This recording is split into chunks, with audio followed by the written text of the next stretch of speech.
Dave Bracken, good morning. Thank you for being on Smart Chickens, a podcast dedicated to diversity thinking that drives innovation and growth. So, let's talk a little bit about the state of higher ed and education as we're all going through, this fall semester, and how, being that you're obviously in the career college space, how you've seen things develop, and what your schools did to prepare for and actually thrive, because C19 is definitely here making an impact in many sorts of ways. But how has it impacted higher education in your eyes and your point of view? What we've seen a lot of is that this was a giant push towards using technology in a non-technology field. I run a chain of career schools, beauty schools. So hair, barbering, massage, nails, skin. Traditionally something that people were not comfortable on computers, and their computer really didn't have a place in that realm. Yeah. When at our school, we are early innovators in integrating technology into their process. And so all of our textbooks are electronic. We use Milady's MindTap as our textbook line. And so everything is online in the clouds. Each one of my students, when they start school, we give them a Chromebook computer. We pick Chromebooks because it was standardized, made it easy for me to have the same piece of hardware in the student's hands as in the teacher's hands. Again, in a non-technical environment, if we get people knocking on our door all the time saying, "I can't get my computer to work. I can't get," and it's the screensaver's frozen, or that kind of stuff. So eliminating any of those technology hurdles was a major goal, and Google, their infrastructure, made it easy for us to do that. So at my school, for the past 3-4 years, every student, when they start, they're handed a Chromebook computer. They have their textbook online. They have their student information system available to them online. So everything was all electronic.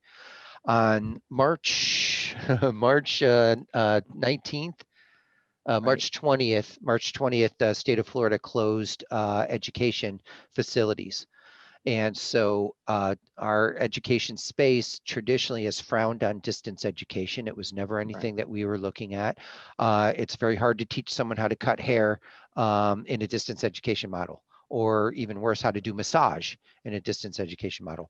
So so it was nothing that we ever had experience on, but our education components consist of both theory, which is book work, anatomy, muscle structures, nerves, the chemicals involved in hair.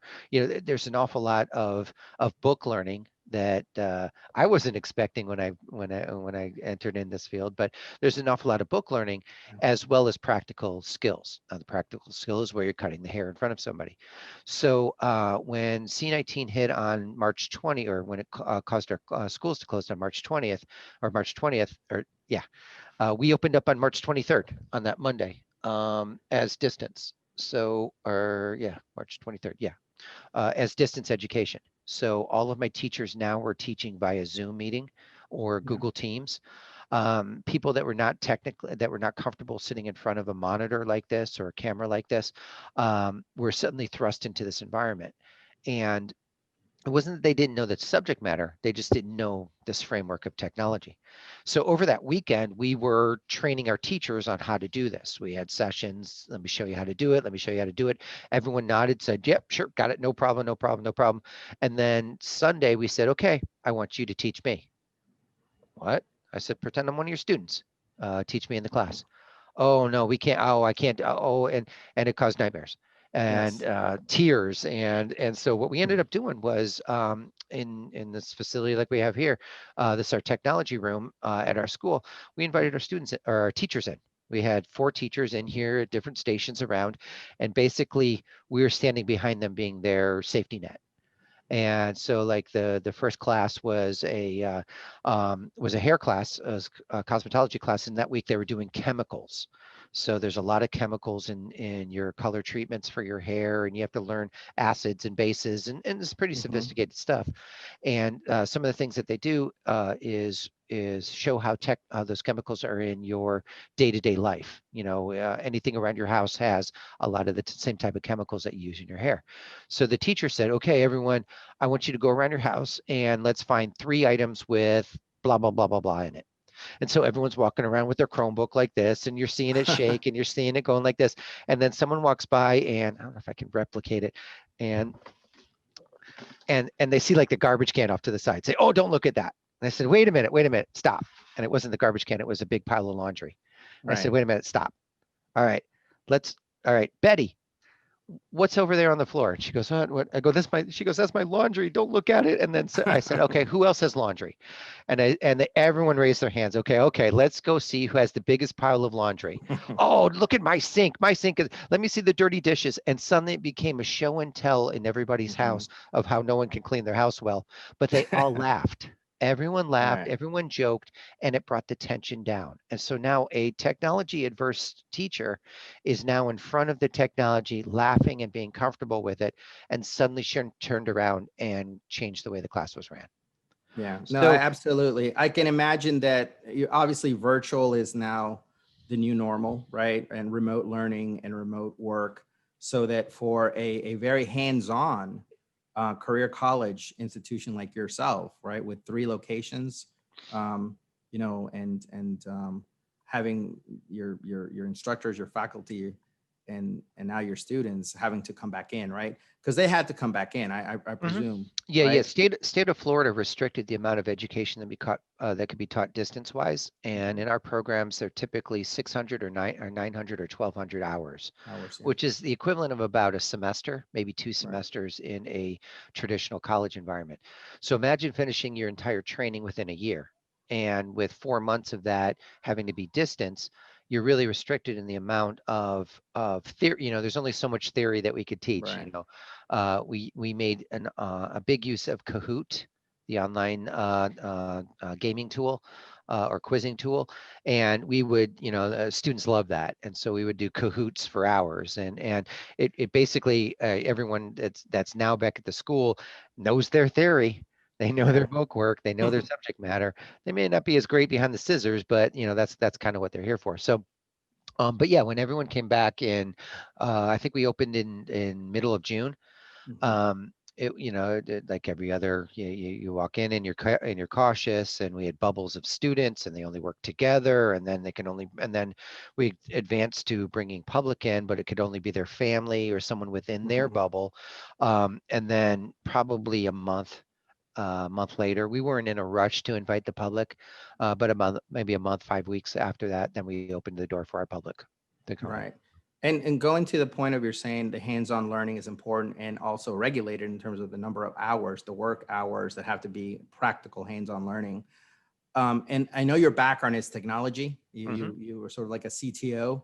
Hmm. I'm fascinated by that because I know that you're coming into this business with a business mindset and how technology you can leverage that. So a little bit about your SIS Orband and the portal and what it has done or and meant for enrollment and for the admin stuff, but also how did that obviously help so that you guys could focus on the student engagement that your instructors did, like Hmm. the Kahoots and all the other engaging stuff they did while you guys were getting students back, right, into the classrooms.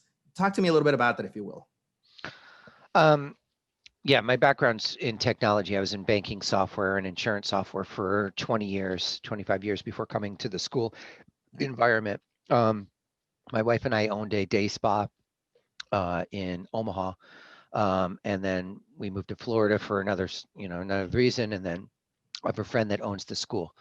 And about 6 years ago, he was putting in an SIS system and was struggling mightily with it. But at the same time, I was looking to do something different than where I was at. So I came in for a temporary project, and uh, and it kind of rolled into something else. So we put in another SIS system, and at the time, it was very, it was very limiting. I'm looking at it from the outside. I said, well, why aren't we doing this? What about doing that? Well, it doesn't it doesn't support this. It doesn't support that. And I'd scratch my head a lot. And there just seemed to be across the industry, the ability for people just to accept that, okay, that's all we can do. And so when I started building out what our goal here at the organization was to grow. At the time, we were 2 campuses, very mom and pop. In order to do anything at the second campus, you had to come to the first. There was no scalability. There was no way to take advantage of any economies of scale or scope. It was just a very inefficiently growing environment. And so we standardized practices. I moved everybody towards electronic files, away from paper files. Again, if you think about a non-technology environment, the best thing to do is to have a stack of paper next to you, because you can always look at that. Well, that's great, and we have 33 years worth of student data or files that we're storing in a construction trailer behind our building. Caught a leak. It got wet. Darkness, and heat in Florida turned to mold, and it was going to become dangerous to go into that space. So that model of saving every piece of paper and scrap and everything else was failing, and it would have failed. And so we had to move to through document management. Now, at the same time, I have a student information system that says you need to keep track of every report and every summary and this and that and the other. And then I have an online document retention program. The two of them didn't talk. So that was one of the first things. And so it was very limited in what we had. And so I said, let's go out and look at the marketplace. Let's see who's doing what. And again, it pretty much proved my theory that very few in our space were accomplishing that same set of goals. But we looked outside of our space, and that was how we found Orban. They were primarily K through 12 overseas. They really didn't have a big footstep into the States and the career schools environment. At the time, they didn't work with financial aid schools. They were, they were in a very tight niche. And so what I said to them is I know what I need to run my school. I know what I want for our goal.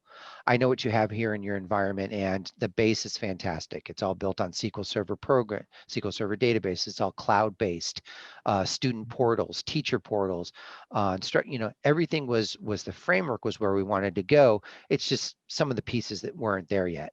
So we partnered with them to build what became Prestige, which is a design specifically for the hands-on professional training academies, cosmetology, barbering, massage, whatever our niche. And so it was specializing in that. And so what we did was take what was very paper intensive and integrate document management. Orban has, I forget what they called it at the time, but document files, a marketing name for it. But within each student record now, I have an entire repository of folders that mimic my paper environment. But allowed us to say, here's my admissions documents, here's my financial aid documents, here's my graduated. You could segment your information that way. Makes it a lot easier to find out what's missing. When you have an audit record and you have everything electronic. Our auditors, when they come in, our accreditors require to see the student data and the student reports and what would be in the paper files. When we went electronic, we provided to our auditors username, password access to our system. And with that, they didn't have to come on site. Our VA audits are not done. I think 25% of them are done in person, where they come in to make sure that we're still here and that we take care of certain things. But the file review all happens remotely. And of course, having that hub, like you said, that repository that Orban has of all from financial aid to enrollment to probably reporting on outcomes and FERPA related kind of info and detail is all in there, right? So speak to me a little bit about that, because you're running 3 campuses. What's the FTE or the full-time enrollments across the board, maybe total? At our schools, we're about 350 students across 3 campuses. Right. So that's a lot of students to juggle, and obviously, in a very niche, career college kind of offering, right? Talk me through that a little bit. How do you handle that? What are you doing, like from enrollment to a bit to career placement, which I bet is a bit on top of everybody's mind. Right? Well, there's a couple things. maybe one step back, I came from the banking software industry, and we made imaging systems for banks around the country.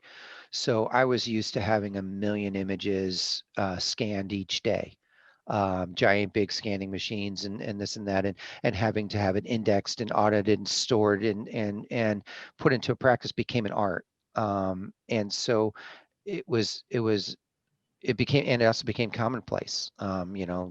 Whatever X amount of the banks across the country were using our technologies.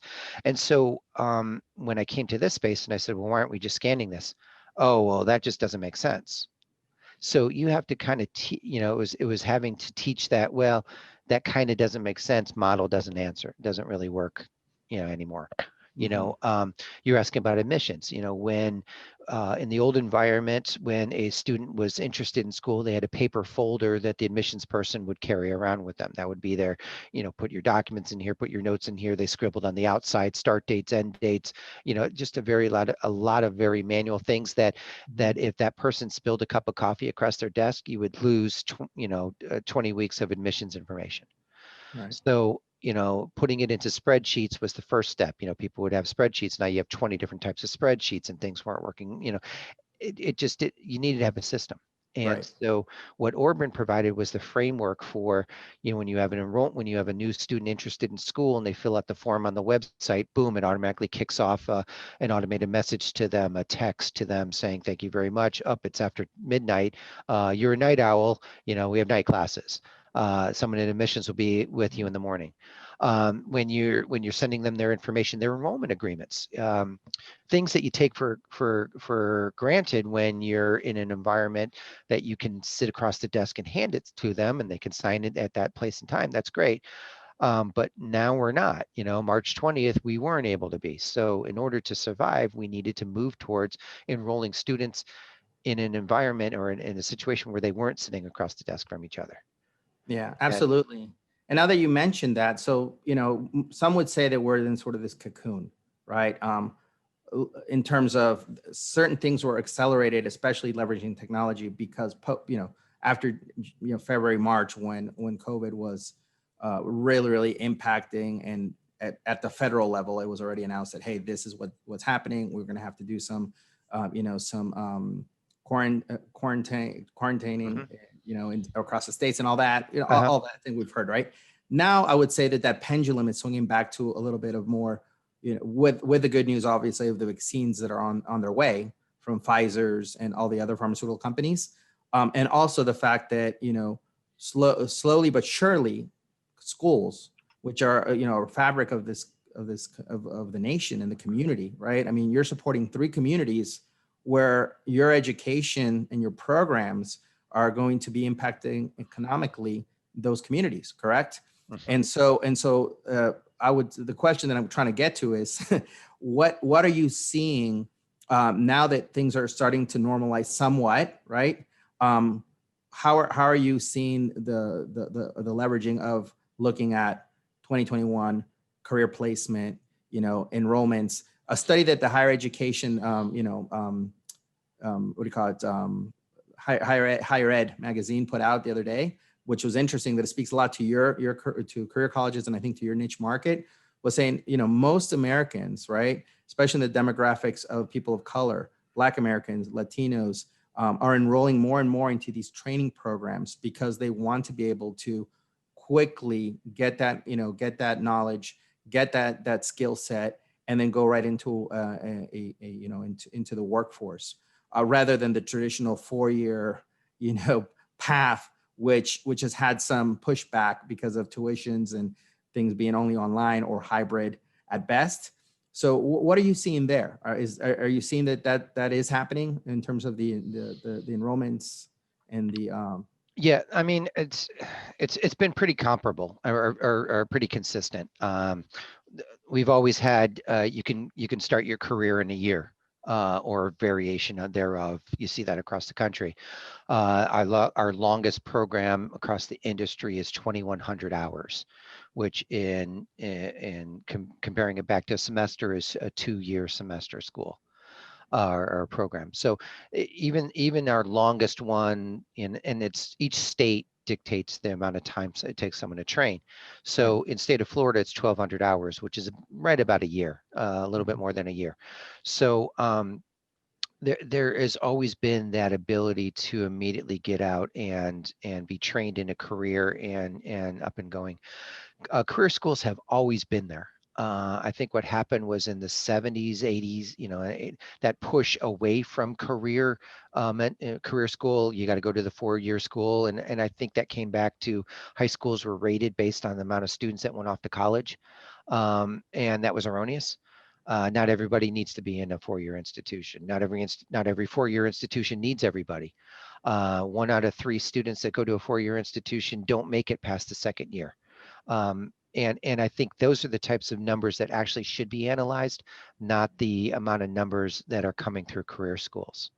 The thing that's a challenge is that career schools have a bad reputation.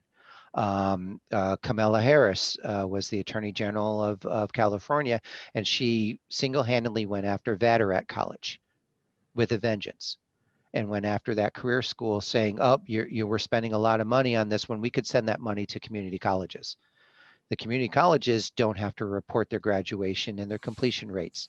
They invented something called gainful employment, which basically said, hey, if you're going to spend X amount on school, are you getting a job afterwards? And if you're getting a job, how much are you earning on that job? Now, if you think about our industry, our space, you're a hairdresser, or you're a massage therapist. You go and get a haircut, you get a $5 haircut. What do you hand the person? Usually give them about a $10 bill. They get about, they get $5. They get a majority of their revenue comes from tips. Tips aren't reported to the IRS. So gainful employment is pulling data from the IRS saying, cosmetology graduates only make about $12,000 a year or $20,000. That's not true. That's not accurate. It's completely inaccurate, but that fallacy is repeated over and over again. And people like Kamala Harris came out and said Vatterett College was was taking millions of dollars of taxpayer money and churning out students that are not going to be they're in degrees like cosmetology and massage, where look, they're only making $12,000 a year. Who could be a hairdresser for that? And pretty much slammed after our industry. And then again, no one turned around and said, hey, community colleges, what's your success rate? 4-year colleges, what are your success rates? Let's put them all on the same field together. We have no problem at all. Interesting point that you're making about that, because I spent some time where I saw that happen with Arnie Duncan, going after career colleges in a big way. And, truth be told, I know the impact that it made in these communities, right? It was a positive impact.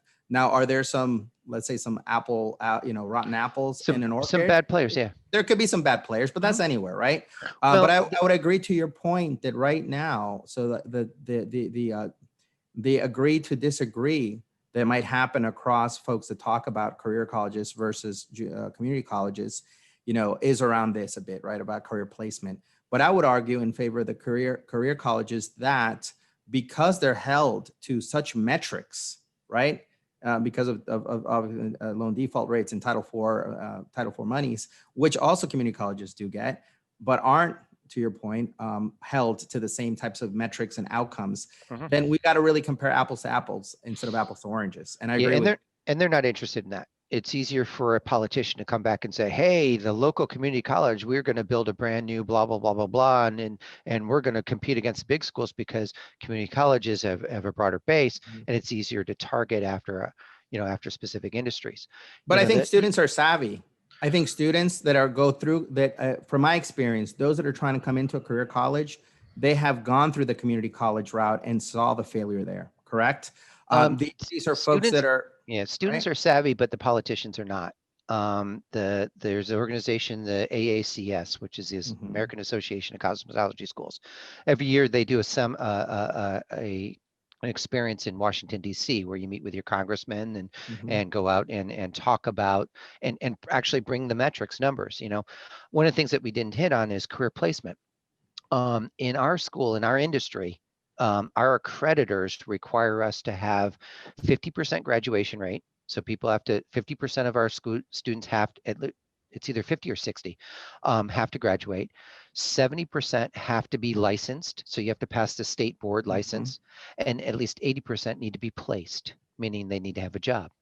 If that doesn't happen for me as an organization, I have to go to 20 other hoops that I have to Yeah. dive through because I have to prove that I am not a bad player. Yeah. So Absolutely. when we go to when we went on Capitol Day and went to the senators, we said, hey, here's our graduation rates, here's our placement rates, here's our other rates. And we aren't bad players. We got met with probably, I'd say probably 2/3 of the Congress. I really don't care. I really don't care. You guys are for profit, and you're vicious, and you're here to take advantage of people, and you're here to do this. Camilla was one of them. Mm. So what's happening is that political landscape of, for-profit schools are seen as negative, where the nonprofits or the public institutions that have billions of dollars in, their scholarship endowments that are, Yeah. invested overseas and blah blah blah. No Mhm. one's evaluating that. No one's putting a microphone or a magnifying glass to that because, Harvard, Yale, they're all great, but they've got bad practices too. Mhm. Everyone's got bad apples. I would So, agree. I would agree with you, and I would say that another thing that I think goes under the radar a bit around the success that career colleges could have is also on entrepreneurship. mhm, So what typically happens is that you get someone who graduates from a massage therapy program at Beans, right, mhm, or a barber, or yep, a beautician school certificate. mhm, And after a year or 2 years of them actually seeing how it is as an employee to work, then they decide to take the leap of faith and open up their own, right? mhm, And that cuts 2 years easily from what would traditional mhm, college would be. And listen, I went to a traditional college, right? mhm, And even a master's degree. So I can honestly speak to that. I probably would have been turned into an entrepreneur sooner had I mhm. not gone through that, perhaps, right? Probably. And some would We argue. we But we I took. like the point you're making because I think you're right. I think that I think part of it comes down to what associations like ACC, the one you belong to, Mhm, do, which is bring the numbers, have the dialogue, uh-huh, but also the proof is in the pudding, right? So when you've got students that refer other students because they saw the value that they got with your degrees, right, mhm, with your programs and with career placement, let's say, then it becomes kind of a nice cyclical method of enrollment from referrals. And mhm, also you're helping the community because at the local level, right, I think we all sometimes get a little too, we all look at either whatever, wherever you are politically, you look at the national news, right? But truly, with the state and local is what impacts you the most. mhm. Our taxpayer dollars, or in your case, are going into, I think, Hillsborough. You're in the Tampa area. We're in Pasco is where we're at, but Oh, sorry, yeah, Pasco County. I mean, Yeah. you said you talked about nationally. Nationally, there is no mask mandate. It's all local. So local communities are so there's an example of where local actually impacts your world where national doesn't. So Right. yeah, you talked about tracking graduates. We do track our graduates as a requirement of our accreditors, and as well as our best interests is we're tracking them as they keep going on. About a third of our graduates have either opened their own business, they're open their own salon or their own place, or they're self-employed. So Yep. over a third of the students walking through here are impacting are creating jobs, The are economy, creating right? The jobs. Yeah. local economy. Absolutely. And to be a target of blind political statements nationally that doesn't recognize and doesn't even know what's going on locally is just that's usually a big challenge. Yeah. There's motions right now where they're going to impact where they want to impact the financial aid percentages that a school is allowed to recognize. You know, Mhm. X amount of your revenue has to come from financial aid, X amount has to come from cash pay, Mhm. or from their own. And a lot of the people that walk through here, the last 20 cents that they have before starting school is to pay for the bus. Yeah. Uh, we No, I we understand. yeah, we I retune. understand. Yeah, we routinely buy bus passes, and we just put that as part of our practice for people that can't get here for this. And so these are the students that we have at our school. We don't have and our goal is to have them graduate, go get a career, go open up a business, and then hire our students again. So it's in our best interest to keep students moving forward. I don't know if it's in a lot of other people's best interests, and that's what we're always concerned about.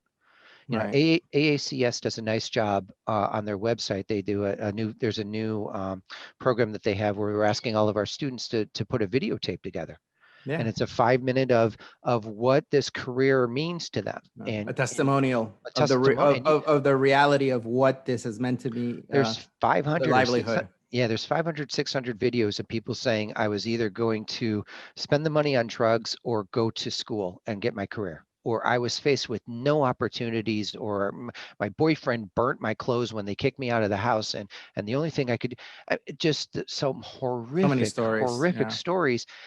And then they all end up with a happy ending after they come through a school. They all get Yeah. they get a degree, they get their certificate, they get their license. They can suddenly Mhm. now go out and during the pandemic, everyone needed a haircut. Yep. You So know, this is a thought that brings me to this, which is, you're right. Even though we're moving into an economy, I would say, Dave, that is, everything you're hearing on the news is that, AI is taking over. Mhm. The Amazons put out all the small businesses out of business, and so forth.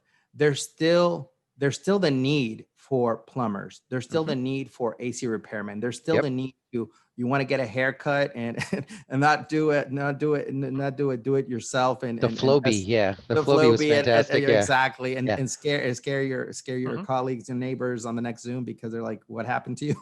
Yeah. Right? You still have to go to trades folks, right? And these trades, these career colleges, provide that, right? And Mhm. it's so funny because when we think about our counterparts in Europe, right, a country like Germany, for many, many, like, centuries, have had apprenticeships in trade schools, be part of their economic engine, right? Mhm. Like, that their automotive industry wouldn't be what it is, world renowned with the BMWs, Mercedes, and Mhm. others, if it hadn't been for that apprenticeship or that career college sort of um, acceptance, right? Mhm. So listen, I mean, you're not going to get a disagreement from me, because I've also kind of lived that side of the coin. So I can't say I'm only for traditional or for profits, but I have seen how for profits, done the right way, operated like you operate Beans EDU with your 3 campuses, which, by the way, can you tell us and the audience where those are, kind of the Yeah, programs, a little bit about you guys as well, yeah, if you're. it's Benet's Career Academy. We're located just north and west of Tampa. We have 3 campuses: Newport Richey, Spring Hill, and in Brooksville. We teach cosmetology, massage, barbering, nails, skincare, um, and a combination of all. Right. And I wanted to ask you as well, take this opportunity to learn a little bit from you. What has been your journey to get to this? Because I know your background, like you mentioned earlier, was like a technology in finance and banking, right? Financials and banking services. Now that you've transitioned and you're in this career college space and doing really well with the Mains Academy, what would you say was kind of that pivot point that led you to that transition? What made you decide to get into this business? The stories that I talk about are the students. I think when I first got here, they were just another number. They were just like a bank account or a corporate customer I used to work with in the banking world, and you just kind of look past who it was and you just looked at their name. As you started to see students coming in every day and you see their struggles, you see the kids that get off of the bus, you see the ones that are walking in the rain, you see the ones that are that they came in and they're wearing the same clothes from yesterday. When you see the car parked in the parking lot in the back when you're here, I get here early. When I get here early and the kid's still asleep from where he fell asleep last night, but he wanted to come to school. When you see that and then you see them graduate, we started up, graduation ceremonies here where, cap and gown, they walk across the stage, mom and dad are in the audience, DJ, cake, celebrations, everyone throws their hats in the air. A lot of times they never had that. Typically someone walking through our door has failed at least 2 or 3 times in life. Either they dropped out of high school, they graduated high school, they started something, it didn't work, or they graduated high school, didn't do something, and it didn't work. At some point in time, they came to that realization and said, you know what, I need to do something with myself, and I need to make something of myself, and that opportunity to pull themselves up by their bootstraps. When I watch those kids go through here, and when I watch the students and watch their struggle, and then watch them graduate, I was hooked. That's great. So that's when you're like, it's definitely your true north, I your can make mission. I can make a lot more money somewhere else, but I don't feel as good as I do Right. when I do what I do You s- here. right. You see, you're leaving an impact for a generation to Hmm. come, potentially, and the community at large. Hmm. So no, that's great. So this is my time for the 5-question rapid fire. So Okay. you could, indulge me a little bit of the answers. So how many hours of sleep do you get, Dave? Of me, Yeah. I sleep. You got 3 campuses, 300 students. You got to be a busy man, plus your staff and faculty, I'm I, sure. I sleep between 8.5 and 9 hours a night. Oh, good for you. Okay. What is your favorite business book or book that you would recommend for a person to get 1% better? Crossing the Chasm by, Excellent. I don't remember his name, but And I Jim, forgot it I now. think. By Jim. All right. What is your favorite tool right now to help you kind of relax and unwind since we've gone through this crazy 2020, which is C19? What tool do you use, or where's your go-to for relaxation? I'm a triathlete, and so I'm on the treadmill at 5:30 in the morning. So that's nice. Netflix is fantastic. Got really into Tiger King. I think that made the big difference at the that beginning. was And that then that was good. that was enough to get me off of, everything else, and went to there, and everything else. So yeah, Yeah. now it's streaming television. Streaming television for sports or for entertainment. Okay. Mhm. And then if you could go back in time in the DeLorean with Marty, one of my Mhm. favorites was Back to the Future of the franchise. Right, I'm in my 40s, so that's what I grew up Yeah. with. What would you tell a younger Dave to do either differently or nothing? I mean, maybe you don't want to mess with the time continuum. Probably invest in Google in 2000. Great. Probably maybe move out to Silicon Valley in the late 90s. Very smart guy. So, Yeah. and the last question really is, did I leave anything else you want to say that you feel that you would take this opportunity to discuss or talk about? Um, just I don't know if I've ever run into a more passionate group of people than educators in this kind of a space.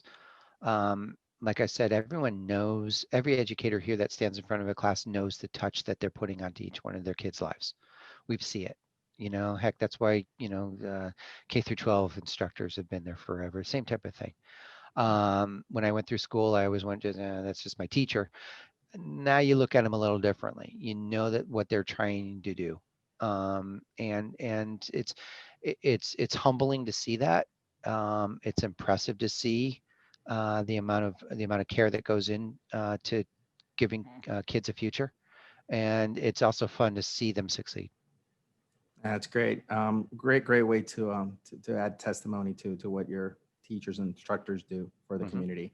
Well, with that, Dave, how can people find you? How can they learn more about your programs? Yep, If they can visit our school, Benes, BENES.edu, and then schedule an appointment.